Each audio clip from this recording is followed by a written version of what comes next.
Black White Coffee with Sugar dulu. Wah, rendah gula. Nyaman diminum.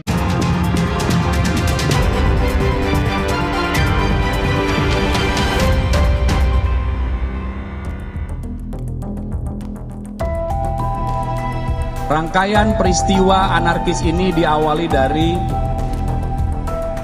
perbuatan para tersangka yang menghasut adalah bebaskan seluruh demonstran yang ditahan oleh kepolisian tanpa syarat, tanpa bergen, tanpa daya tawar, tanpa diotak-atik dan lain sebagainya. Dia menyuarakan hatinya, suara hatinya aja Pak, gitu ya. Tolong jangan sampai di proses hukumnya tuh terjadi, jangan Pak. Desakan untuk segera membebaskan aktivis dan warga sipil yang ditangkap karena dituduh jadi provokator demonstrasi disampaikan sejumlah kelompok. Adalah kita ngomongin soal keselamatan warga sipil. Negara sudah seharusnya menjamin keselamatan dan rasa aman untuk warga sipil. Salah satu kami inginkan adalah bebaskan seluruh demonstran yang ditahan oleh kepolisian tanpa syarat, tanpa bergen, tanpa daya tawar, tanpa diotak-atik dan lain sebagainya. Kenapa? Karena mereka-mereka yang juga akan menjadi saksi di lapangan sesuatu yang terjadi. Salah satu penangkapan aktivis oleh polisi yang jadi sorotan adalah ditangkapnya Direktur Lokataru Foundation Del Pedro Marhaen. Penyidik menyebut Del Pedro membuat hasutan untuk mengajak terlibat aksi anarkistis termasuk melibatkan pelajar. BPP itu yang terhubung dengan akun-akun ekstrim yang memberikan ajakan seperti yang tadi sebelumnya, seperti itu, pengrusakan, kemudian bom molotov, itu ada hubnya dari akun BPP. Lokataru pun membantah tuduhan polisi soal penghasutan dan mengecam tindakan polisi yang membungkam suara koalisi masyarakat sipil yang mengawasi kinerja pemerintah. Melakukan advokasi, melakukan bantuan hukum gratis, bahkan melakukan pendidikan HAM, pendidikan demokrasi, melakukan penyadaran publik, mengamplifikasi suara-suara tuntutan-tuntutan publik. Lalu justru kami yang dituduh dengan keji gitu sebagai dalang. Ini bentuk tuduhan pengalihan tanggung jawab dari pihak kepolisian kepada orang-orang anak-anak muda yang secara sumber daya tidak mungkin melakukan hal itu. Tidak hanya Del Pedro, polisi juga menangkap warga sipil sekaligus influencer bernama Laras Faizati atas dugaan penghasutan membakar Mabes Polri. Keluarga pun meminta restoratif justice atas proses hukum yang sedang dijalani oleh Laras Faizati di Bareskrim Polri. Kepada Pak Prabowo, kepada Bapak Kapolri, Wakapolri, kepada Bapak para penyidik, anak saya ini anak yang baik, gitu. Hanya mungkin ya dia menyuarakan hatinya, suara hatinya aja Pak, gitu ya. Tolong jangan sampai di proses hukumnya tuh terjadi, jangan Pak. Mohon bantuannya Laras untuk dibebaskan gitu loh Pak Prabowo, Pak Wakapolri, Pak Kapolrinya. Tolong saya mohon bantuannya. Laras hanya anak remaja biasa. Nama lain yang juga ikut ditangkap adalah admin sekaligus humas Gejayan Memanggil, Syahdan Hussein, yang ditangkap atas tuduhan ikut menyebarkan ajakan perusakan saat aksi unjuk rasa di Jakarta. Hingga saat ini polisi masih memeriksa orang yang diduga sebagai provokator demo ricuh. Sebagian sudah ditetapkan sebagai tersangka. Tim Liputan, Kompas TV.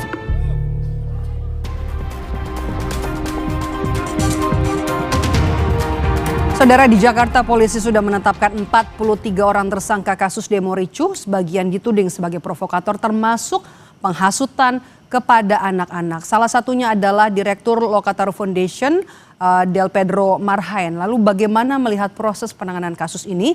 Petang ini kita bahas bersama dengan sejumlah narasumber. Ada Irjen Purnawirawan Anton Carlian, mantan Kapolda Jawa Barat. Kemudian juga ada kuasa hukum Laras Faizati, Abdul Ghafur Sangaji. Nanti juga akan bergabung bersama kami dosen hukum tata negara dari Universitas Andalas. Sudah bergabung. Ada Bung Ferry Amsari. Saya mau ke Bung Ferry terlebih dahulu. Bung Ferry, bagaimana Anda kemudian melihat proses hukum dari kasus ini? Ya, bagi saya banyak tindakan yang tidak sesuai dengan prinsip konstitusional ya. Terutama soal kemerdekaan orang menyampaikan pendapat dan kebebasan orang untuk menyampaikan pendapat itu dalam berbagai media yang mereka miliki. Jadi kurang lebih melanggar pasal 28 dan pasal 28F Undang-Undang Dasar 1945 yang seharusnya dalam berbagai proses hukum tidak boleh dilanggar oleh aparat maupun pihak-pihak yang lain. Bagi saya terkesan dipaksakan ya untuk kemudian pernyataan-pernyataan di media sosial itu sebagai tindakan untuk dinyatakan sebagai penghasutan. Siapa yang menghasut, siapa yang dihasut, menurut saya terlalu sumir untuk kemudian dikategorikan sebagai sebuah tindak pidana. Ya. Apakah kemudian karena sebuah pernyataan di media sosial lalu di-like oleh seseorang dan ternyata dia dianggap sebagai menghasut? Apakah orang yang me-like itu ikut di dalam peristiwa unjuk rasa? Apakah kalau mereka ikut pula membakar misalnya?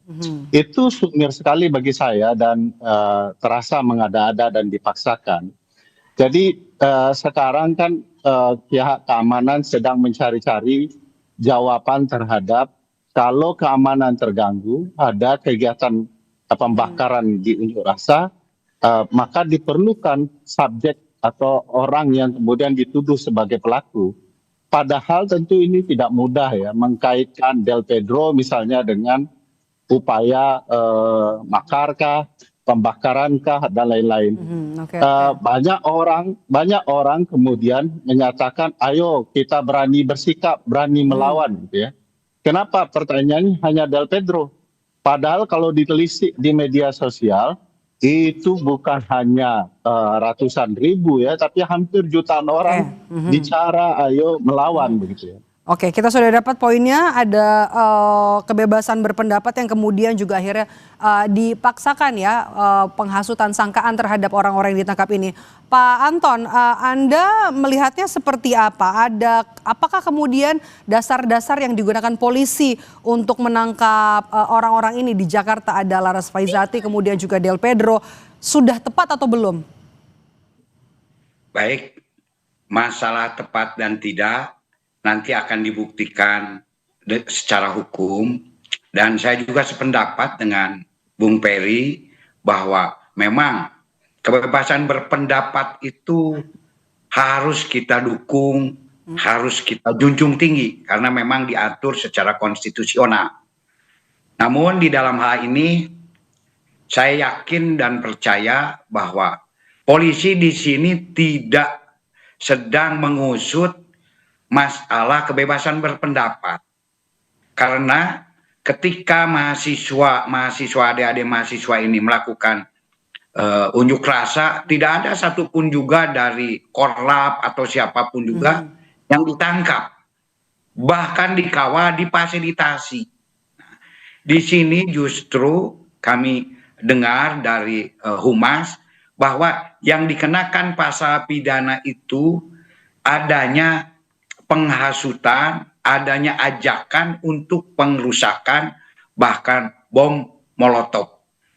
Tapi walaupun demikian, ini tetap harus dibuktikan secara jelas, dan pembuktian itu ada di nanti di pengadilan. Bukti-bukti apa yang harus dibutuhkan ya, untuk membuktikan sangkaan ini, Pak? Kenapa? Bukti-bukti apa yang diperlukan polisi penyidik untuk membuktikan sangkaan ini? Nah, di sini dari akun-akun itu ada ajakan-ajakan. Karena salah satu bahwa kejanggalan-kejanggalan di dalam gerakan ini terjadinya masif ini adanya media sosial sebagai alat. Jadi di sini pun juga mungkin kita patut waspadai bahwa loh kok ini hanya media sosial. Nah sekarang ini media sosial itu sudah ada, jadi dunia tersendiri, makanya penduduk itu ada citizen, ada netizen. Jadi jangan sampai dikata, bahkan kata pengamat ahli bisa juga ini sebagai salah satu proxy war. Baik. Bahwa media ini sangat-sangat berpengaruh. Jadi di sini yang diusut oleh polisi itu bukan kebebasan untuk menyampaikan pendapat. Kita sudah tangkap poinnya, Pak Anton. Saya mau ke Bung Ferry. Bung Ferry, bagaimana kemudian hasutan yang disampaikan kepada pelajar untuk ikut demo? Anda melihatnya Ya, seperti jadi apa? begini, bunyi lengkap pasal 28F Undang-Undang Dasar itu kurang lebih seperti ini. Setiap orang berhak memperoleh informasi, mengembangkan informasi, dan menyebarluaskan informasi yang dia dapati kepada berbagai media yang mereka miliki. Jadi kurang lebih media sosial adalah media informasi. Kalau saya menyebarkan informasi bahwa DPR mengatakan rakyatnya tolol, begitu ya, lalu kemudian hidup dengan gaya hedonistik, ya, berjoget sana sini, sana kemari, lalu saya sebarkan dan saya bilang bahwa ini tidak elok, tidak baik. Yang menghasut itu pernyataan saya atau tindakan DPR. Kalau publik marah karena tindakan DPR, maka DPR harus dinyatakan sebagai orang yang melakukan penghasutan karena orang marah, gitu ya. Nah, sekarang mari kita lihat unsur-unsur penghasutan itu, terutama terhadap orang yang dihasut. Saya tidak melihat ya seorang Del Pedro ya, saya kenal dia orang saja tidak besar badannya, kurus bahkan gitu ya, lalu punya kemampuan untuk kemudian mempengaruhi orang agar terhasut ucapannya. Dia hanya seorang pemuda yang bergerak demi kepentingan masyarakat sipil, menyuarakan pendapatnya, ya. Nah, masa orang menyuarakan pendapat kemudian dituduh menghasut? Yang terhasut siapa, begitu ya? Apakah orang terhasut itu karena Del Pedro atau karena tindakan para penyelenggara negara? Kan dua hal yang perlu diperhatikan baik-baik oleh pihak Harus hati-hati nih penyidik untuk memproses kasus ini. Saya mau ke Pak Abdul Ghafur. Bagaimana kemudian proses hukum klien Anda, Laras Faizati, saat ini? Ya, makasih Mbak Meidap. Jadi untuk kasusnya Laras, saya kira itu tidak beda jauh dengan yang tadi sudah disampaikan oleh Bang Ferry ya. Bahwa untuk kasus Laras begini, Laras ini seorang anak muda yang bekerja di lembaga internasional AIPA di bawah ASEAN, yaitu Asosiasi Antar Parlemen khususnya untuk negara-negara ASEAN. Nah, pada tanggal 29 itu beliau memposting suatu ungkapan kekecewaan atau kemarahan yang mungkin barangkali berlebihan terhadap cara kepolisian menangani aksi unjuk rasa yang tereskalasi sedemikian masif di seluruh Indonesia, yang itu puncaknya adalah pada tanggal 28 malam itu meninggalnya seorang pengemudi ojol ya, almarhum Afan Kurniawan. Nah, pada tanggal 29 itu beliau memposting sesuatu postingan yang nadanya memang ada isi untuk seperti membakar gedung Mabes Polri ya. Kemudian pada tanggal 31 Agustus itu ya, 2 hari setelah diposting, kemudian tanggal 31 Agustus ada yang kemudian melaporkan perkara tersebut ke Baris Krim Polri, dan 1 hari setelah LP naik, kemudian pada tanggal 1 itu langsung Tapi polisi menuding klien Anda ini melakukan provokasi untuk membakar Mabes Polri. Iya, kalau kita lihat pasal-pasal yang ditetapkan itu kan adalah semuanya adalah pasal penghasutan ya. Pasal 28A, pasal 28 ayat 2 Undang-Undang ITE, kemudian ada pasal 32 Undang-Undang ITE, pasal 160 KUHP dan pasal 161 KUHP. Semua pasal itu adalah pasal penghasutan. Kalau kita lihat pada delik penghasutan, sebagaimana yang juga disampaikan oleh Bang Ferry tadi ya, bahwa harus ada terpenuhi unsur-unsur deliknya gitu ya. Apalagi Mahkamah Konstitusi dalam judicial review terkait dengan pasal penghasutan itu sudah mengkualifisir penghasutan itu sebagai delik material ya, yaitu antara kegiatan penghasutan yang dilakukan oleh seorang penghasut terhadap terhasut, kemudian harus ada akibat gitu ya. Nah, setelah bagaimana kemudian bisa membuktikan, penyidik bisa membuktikan delik-delik ini, membedakan mana ajakan demo kemudian juga mana penghasutan, harus hati-hati supaya polisi akhirnya tidak salah dalam melangkah dalam proses ini. Kita akan bahas usai jeda, tetaplah bersama kami di Kompas Petang, kami kembali sesaat lagi.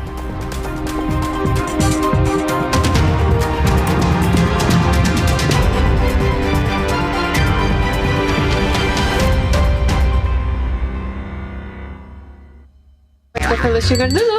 Wah, rendah gula. Nyaman diminum.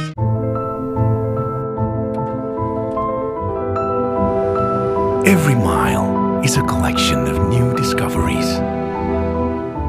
Suzuki Fronx, marvelous at every mile. Umpan lambung apa umpan terobosan yang terbaik? Rido! Do! Seger-seger luwak white coffee. Luwak white coffee less sugar dulu. Wah, Luwak white coffee less sugar dibuat dengan susu rendah lemak, rendah gula, rendah kalori. Menangkan 5 tiket nonton langsung Piala Dunia. Kirim 5 bungkus kopi luwak apa saja. Foto dan upload ke sosial media tag Kopi Luwak Official. Buruan kirim, pemenang akan segera dipilih. Luwak white coffee, rendah gula, Nyaman diminum. Salam waspada saudara, preman lagi-lagi kembali berulah. waspada, tindak kejahatan ada di sekitar Anda. Polisi tangkap 19 pelaku yang terlibat dalam bentrokan di Kemang, Jakarta Selatan. Identifikasi tanda-tandanya, observasi fenomenanya, persempit ruang geraknya. Tangkap informasinya dalam Borgol, Senin sampai Jumat pukul 3:30 sore, Sabtu dan Minggu pukul 12 siang di Kompas TV. Apakah Indonesia sudah baik dan aman? Masyarakat ini sudah kadung marah sekali, tapi selama ini tersekat. Ada kerusuhan seperti ini, kalau polanya sama, ini nggak mungkin organik dong. Apapun yang terjadi disangka tidak wajar, memang kita perlu was-was semua. Apakah 17+8 ini sudah juga menjadi jawaban? Menurut kami ini bisa menyelesaikan sebagian besar. Karena trust isunya sebenarnya udah kemana-mana ya. Kadang-kadang kita yang di dalam juga nggak trust kok. Rosi, Sabtu, 6 September, pukul 10 malam. Ketahui dan informasi teraktual seputar peristiwa terkini dari seluruh penjuru tanah air. Polisi menyebut kebakaran diduga akibat kebocoran pipa gas. Cuaca buruk yang mengakibatkan gelombang tinggi di wilayah pantai selatan. Beragam kabar penting dan menarik. Juga informasi lainnya kami hadirkan. Indonesia Update edisi kali ini saudara, saya Ihsan Sitorus. Saya Maido Pelfrin. Indonesia Update, Senin sampai Jumat, pukul 3 sore, live di Kompas TV. Luwak white coffee less sugar dulu. wah, rendah gula, Nyaman diminum.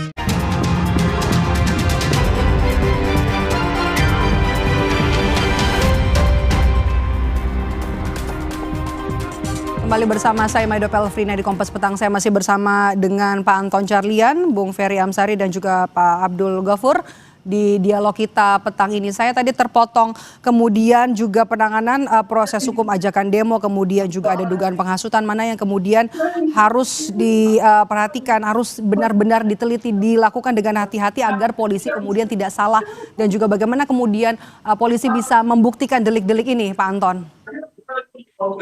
Memang delik-delik ini harus dibuktikan baik secara tutur kata maupun perbuatan.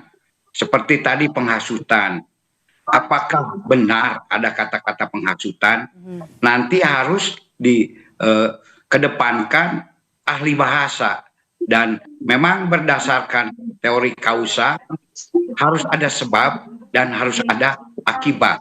Nah, mungkin di sini salah satu alasan kenapa polisi menetapkan D. Laras, mungkin karena ada kata-kata yang mengajak untuk membakar.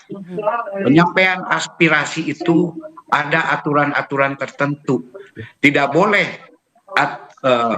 menyampaikan aspirasi dengan mengajak untuk membakar. Dan ketika itu pun juga dianggap sebagai sebuah, boleh tidak mengajak untuk menyampaikan aspirasi. Untuk penyampaian aspirasi pun juga kan ada ketentuan, ada aturan, harus memberi pemberitahuan berapa banyaknya. Nah, dalam situasi yang sudah cukup ya kacau ini, nah kalau disebarkan begitu saja ini kan cukup berbahaya bagi keamanan dan ketertiban. Nah, adik-adik mahasiswa yang memang menyampaikan aspirasi kan dikawal jelas. Jadi boleh sangat dijunjung tinggi penyampaian pendapat, tetapi ada juga aturan-aturan yang memang harus ditaati oleh kita bersama.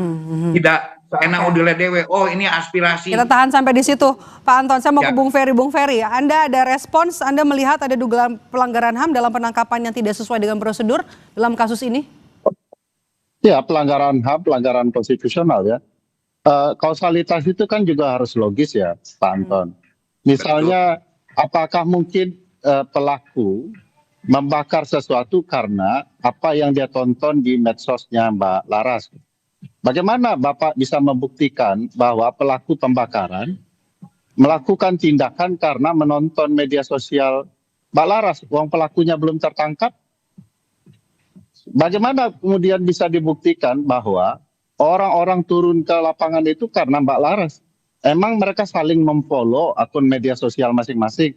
Dari mana kemudian para penegak hukum kemudian membangun logika itu? Jangan-jangan ini semua logika imajiner saja yang kemudian menurut saya tidak terlalu tepat untuk kemudian menuduh seseorang. Jadi sekarang aparat malah sedang mencari-cari kesalahan orang, mencari pelaku yang kemudian enak dikambing hitamkan gitu ya.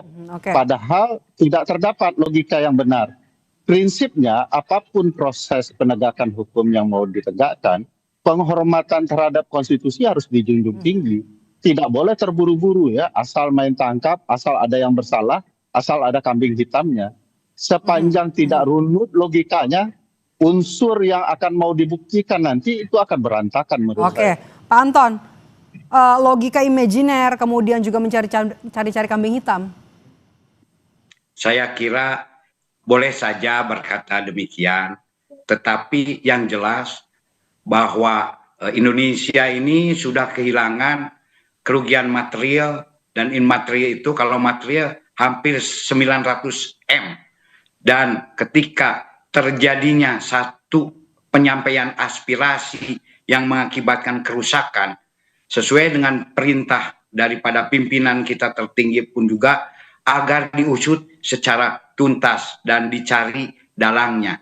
Nah, apakah ini hubungan kausa ini ada hubungannya atau tidak? Silahkan nanti hukum yang menilai, masyarakat yang menilai. Ketika ada satu akun yang mengajak agar membakar, kemudian terjadi pembakaran di lapangan, nah apakah itu ada hubungannya atau tidak? Silahkan nanti kita buktikan secara hukum di pengadilan. Saya mau ke Bung Ferry.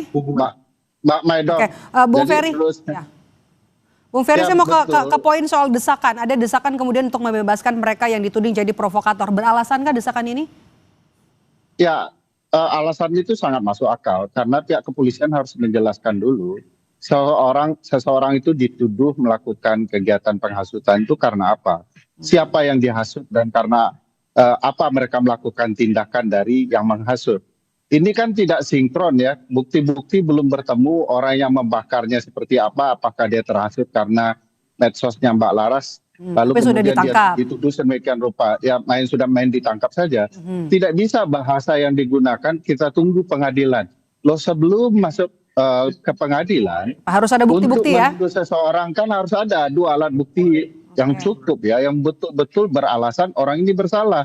Jadi bagaimana mungkin ada orang yang terhasut, ada orang yang menghasut, tetapi tidak ada orang yang terhasut.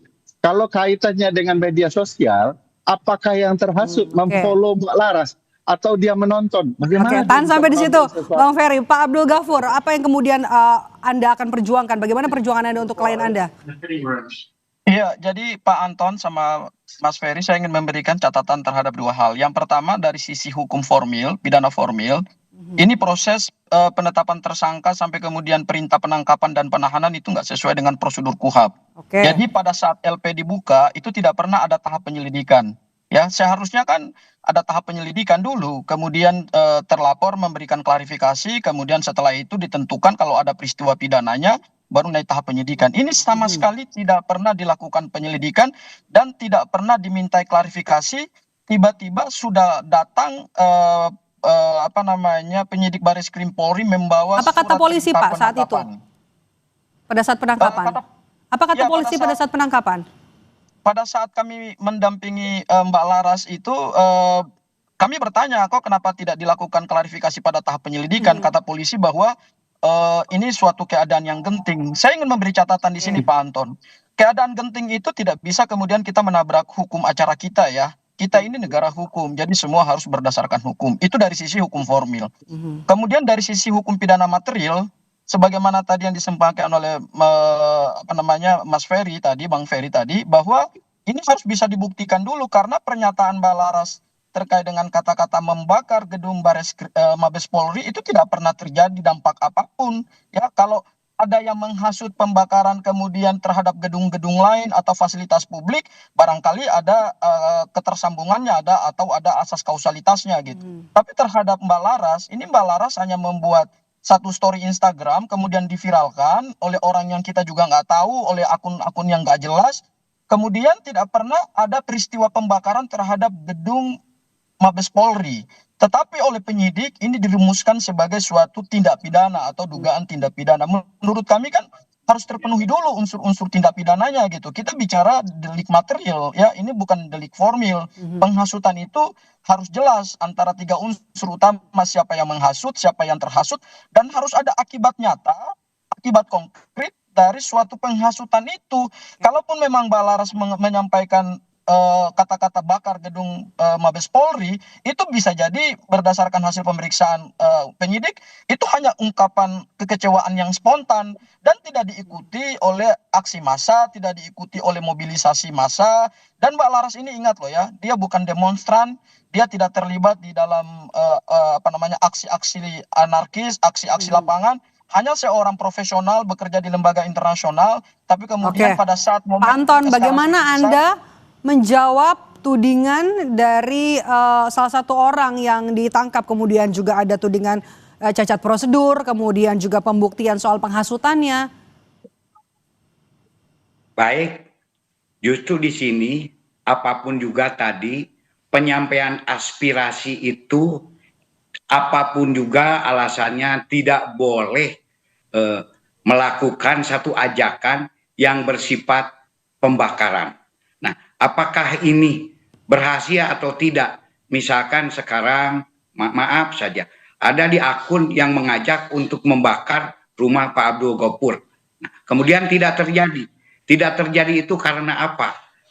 Itu mungkin saja karena di Mabes Polri saat itu ya penjagaannya tidak bisa ditembus. Nah, kemudian juga masalah cacat prosedur hukum, saya kira di era keterbukaan zaman sekarang ini tidak mungkin istilahnya tanpa adanya 2 alat bukti yang sah, Polri melakukan suatu upaya-upaya yang sangat-sangat bertentangan dengan hukum.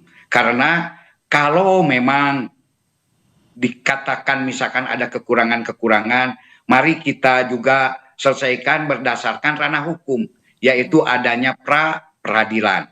Silahkan, kan di sana bukan anggota Polri, tapi pihak-pihak pengadilan yang akan mengadili apakah benar tindakan Polri ini tidak sesuai dengan hukum, baik dalam persangkaan maupun dalam sisi Pak Abdul Ghafur, tantangan pra-peradilan akan diambilkah oleh klien Anda? Lewat pra-peradilan. Pak Anton, begini, saya kira ini bukan soal isu pra-peradilan ya, tetapi ini soal kehati-hatian dan profesionalisme Mabes Polri, apalagi ini lembaga Mabes Polri ya, yang tentu ini kita harapkan dalam melakukan penegakan hukum itu kan harus sesuai dengan due process of law. Kita bukan soal ini suatu keadaan genting, negara dalam keadaan genting. Memangnya keadaan genting itu seperti apa sih? Kalau memang mereka tidak ditangkap terus negara ini bubar. Kalau memang mereka tidak ditangkap terus aksi demo itu makin meluas dan merusak Indonesia. Apalagi kemudian nanti terjadi tindak pidana makar seperti yang disampaikan oleh Pak Presiden Prabowo, saya kira itu tidak tepat ya. Seharusnya dalam melakukan suatu kegiatan penegakan hukum ya, penyidik itu harus berpedoman pada KUHAP, karena KUHAP itulah rules untuk memberikan batas-batas terhadap penyidik supaya jangan melampaui kewenangan.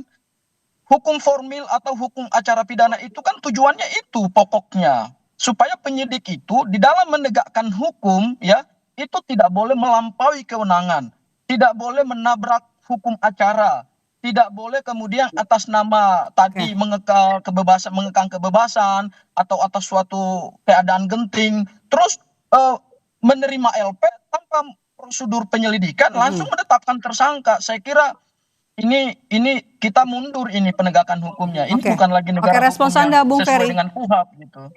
Ya, saya pikir terasa sekali ya di kasus Del Pedro, Mbak Laras, teman-teman aparat kepolisian sedang mengada-ada saja. Menurut saya misalnya dinyatakan bahwa ini keadaan genting. Padahal yang menentukan keadaan genting bukan kepolisian. Ada presiden di dalamnya itu. Dan kita ketahui tidak ada tuh pernyataan presiden soal keadaan genting. Baik itu nanti berupa darurat sipil maupun darurat militer ketika aksi berlangsung. Jadi itu sama sekali tidak dibenarkan.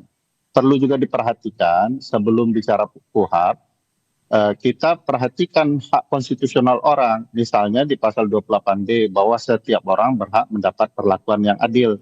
Adil nggak kalau setiap satu orang ketika dia menyatakan bakar atau lawan gitu ya, lalu dia dinyatakan sebagai pelaku tindak pidana penghasutan.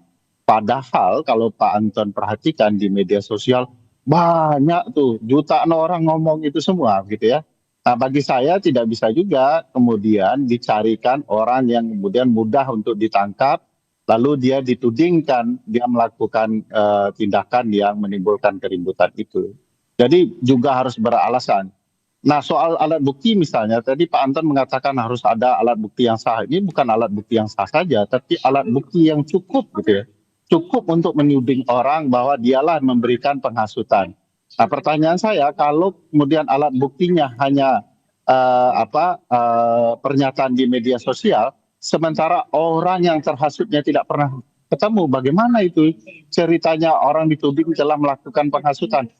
Bisa saja Pak Anton mengeluarkan pernyataan yang sangat bombastis ya, bakar parlemen, tapi yang dibakarnya tempat yang lain tidak ada hubungan sama sekali. Kalau kemudian ada dibakar tempat yang kemudian berkaitan dengan itu belum tentu juga, karena antara yang disampaikan dengan yang dilakukan oleh penghasut berbeda. Nah, makanya paling penting ditemukan dulu pelaku pembakarannya, sehingga baru bisa ditemukan, diinterogasi apakah dia melakukan tindakan itu karena terhasut Mbak Laras, terhasut Del Pedro atau tidak. Jadi pertanyaannya, ini belum bertemu kok kemudian polisi sudah menetapkan tersangka. Jadi mestinya alat bukti yang cukup itu betul-betul bisa mengarahkan seseorang sebagai pelaku tindak pidana. Kalau tidak, itu negara bermain asal saja dalam menegakkan. Terakhir, sama ke Pak Anton. Pak Anton, bagaimana kemudian Anda menjawab keberatan-keberatan dari Bung Ferry dan juga kuasa hukum dari Laras Faizati, kemudian juga agar polisi bisa bekerja maksimal dan juga transparan dalam mengungkap kasus ini? Terus saya setuju bahwa polisi harus bertindak transparan. Namun di dalam hal ini sesuai dengan KUHP, salah satu alat kontrol hukum itu ya saat ini karena sedang berjalan proses hukum ya lewat pra-peradilan.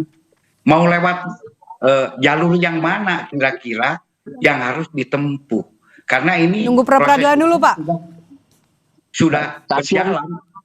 Pak Anton, saya pikir kasihan dong rakyat Pak Anton kalau semua jawaban penegak hukum. Oke, tahan dulu Bung Ferry. Mungkin kita kasih kesempatan saya untuk berbicara.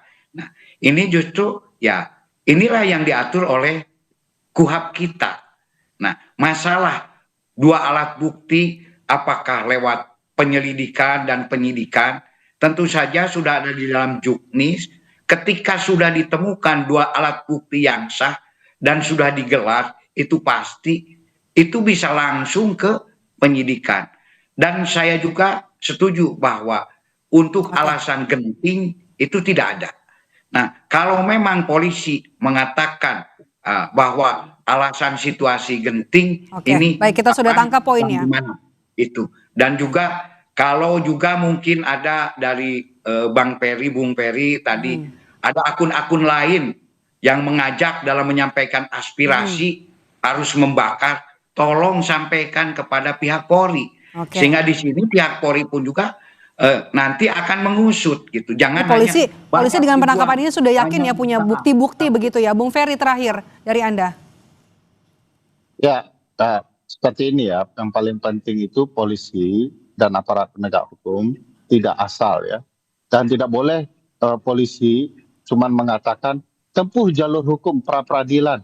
Loh, kan harusnya orang juga diberikan haknya. Kenapa dia dituding? Apa alasannya? Apa buktinya? Disampaikan secara terbuka kepada publik ya. kan polisi punya hak ya untuk menyampaikan apa yang dia rasa benar. Tetapi publik juga punya hak untuk mengetahui apa yang sebenarnya ditudingkan. Waktu kita terbatas. Kami. Bung Ferry, terima kasih Bapak-Bapak sudah bergabung bersama kami di Kompas Petang dan juga atas dialog hari ini. Anton Carlian, mantan Kapolda Jawa Barat, kemudian juga Bung Ferry Amsari, pakar hukum tata negara dari Universitas Andalas, dan juga Abdul Ghafur Sangaji, kuasa hukum dari Laras Faizati. Sehat selalu Bapak-Bapak. Merespons tuntutan 17+8, Kepala Pusat Penerangan TNI Brigjen Marinir Freddy Ardiansah menegaskan TNI menghormati supremasi sipil. Informasi lebih lengkapnya hadir usai jeda.